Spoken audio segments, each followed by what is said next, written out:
ಅಪರೂಪಕ್ಕೆ ಮೂವಿ ನೋಡೋಣ ಅಂತ ಥಿಯೇಟರ್ ಹತ್ರ ಹೋದ್ರೆ ವಿತೌಟ್ ರೀಸನ್ ನನ್ನ ಟಿಕೆಟ್ ಅವರೇ ಕ್ಯಾನ್ಸಲ್ ಮಾಡಿಬಿಟ್ರು. ಇವತ್ತು ನಾನು ಎದ್ದಿದ್ದೇ ಲೇಟು.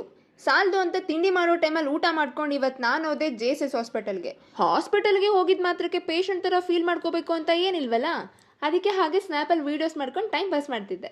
ಬರೀ ಇಂಥದೆಯ. ಹಾಸ್ಪಿಟಲ್ಗೆ ಹೋಗುವಂಥ ದೊಡ್ಡ ರೋಗ ನನಗೇನು ಬಂದಿರಲಿಲ್ಲ, ಒಂದು ರಿಪೋರ್ಟ್ ತೋರಿಸ್ಬೇಕಿತ್ತು, ಅದಕ್ಕೆ ಹೋಗಿದ್ದೆ ಅಷ್ಟೇ. ಶಾಕ್ ಆಯ್ತಾ? ಆಗಿರಲೇಬೇಕು. ಅಲ್ಲಿಂದ ನಾನು ಡೈರೆಕ್ಟ್ ಬಂದಿದ್ದು ನಾನು ಎಮೋಷ್ನಲಿ ಕನೆಕ್ಟ್ ಆಗಿರೋ ಈ ಕಾಲೇಜ್ಗೆ. ಈ ಕಾಲೇಜಲ್ಲಿ ನನಗೆ ಸಾವಿರಾರಲ್ಲ ಕೋಟ್ಯಾಂತರ ನೆನಪುಗಳಿದೆ ಅಂತ ಹೇಳಿದ್ರೆ ಸುಳ್ಳಾಗಲ್ಲ. ನನ್ನ ಲೈಫಲ್ಲಿ ಬೆಸ್ಟ್ ಪೀಪಲ್ಸ್ ಅಂತ ಯಾರ್ಯಾರಿದ್ದಾರೆ ಅವರೆಲ್ಲರೂ ಸಿಕ್ಕಿರೋದು ನಂಗೆ ಇದೇ ಕಾಲೇಜಲ್ಲಿ. ನಮ್ಮ ಕಾಲೇಜೆಲ್ಲ ರೌಂಡ್ ಹಾಕಿದ್ಮೇಲೆ ನನಗೆ ನೆನಪಾಗಿದ್ದು ನನ್ನ ತವ್ರ ಮನೆ. ಅಪರೂಪಕ್ಕೆ ತವ್ರ ಮನೆಗೆ ಅಂತ ಹೋದ್ರೆ ಬೀಗ ಹಾಕ್ಬಿಟ್ಟಿದ್ರು. ಅದೇ ಬೇಜಾರಲ್ಲಿ ಹೋಗ್ಬಿಟ್ಟು ಮಶ್ರೂಮ್ ಡ್ರೈ ತಿಂದೆ. ಕುಕ್ರಳ್ಳಿ ಕೆರೆ ಹತ್ರ ಹೋದ್ಮೇಲೆ ಮುಗೀತು. ನಾನಂತೂ ಈ ಶಾಪಲ್ಲಿ ಜ್ಯೂಸ್ ಕುಡಿಯಲೇಬೇಕು, ಇಲ್ಲ ಅಂದರೆ ನನಗಂತೂ ಸಿಕ್ಕಾಪಟ್ಟೆ ಬೇಜಾರಾಗುತ್ತೆ. ಹಂಗಾಗಬಾರ್ದು ಅಂತ ನಾನು ಎರಡೆರಡು ಜ್ಯೂಸ್ ಕುಡಿದ್ಬಿಟ್ಟು ರಾಂಗ್ ರೂಟಲ್ಲಿ ನಾನು ಹೋಗಿ ತಲುಪ್ತೆ ನಮ್ಮ PGಗೆ. ಏನು ಗೊತ್ತಾ, ರೀಲ್ಸ್ ಮಾಡಬೇಕು ಅಂತ ರಜೆ ಹಾಕಿದ್ದೇನೋ ನಿಜ, ಆದರೆ ನನಗೆ ಸಡನ್ನಾಗಿ ಮೂವಿ ನೋಡಬೇಕು ಅಂತ ಅನಿಸ್ತು. ಮೂವಿ ಇದ್ದಿದ್ದು ಸಂಜೆ 7:15ಗೆ. ಇನ್ನೂ ಸಿಕ್ಕಾಪಟ್ಟೆ ಟೈಮ್ ಇದೆಯಲ್ಲ ಅಂತ ತಿನ್ಕೊಂಬರೋಣ ಅಂತ ಹೋದೆ.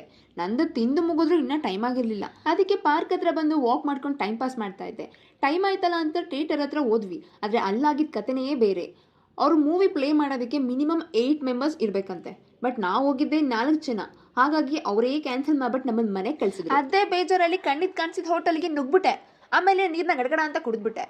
ಊಟ ಮಾಡಬೇಕು ಅಂತ ಅನಿಸ್ಲಿಲ್ಲ. ಗೋಬಿ ತಿನ್ನೋಣ ಅಂತ ಹೇಳಿ ಗೋಬಿ ತಿಂದೆ. ಆಮೇಲೆ PG ಕಡೆ ಪ್ರಯಾಣ ಬೆಳೆಸ್ದೆ. ಇಷ್ಟು ಹೇಳಕ್ಕೆ ಇಷ್ಟಪಡ್ತೀನಿ. ಓಕೆ ಫ್ರೆಂಡ್, ಬಾಯ್.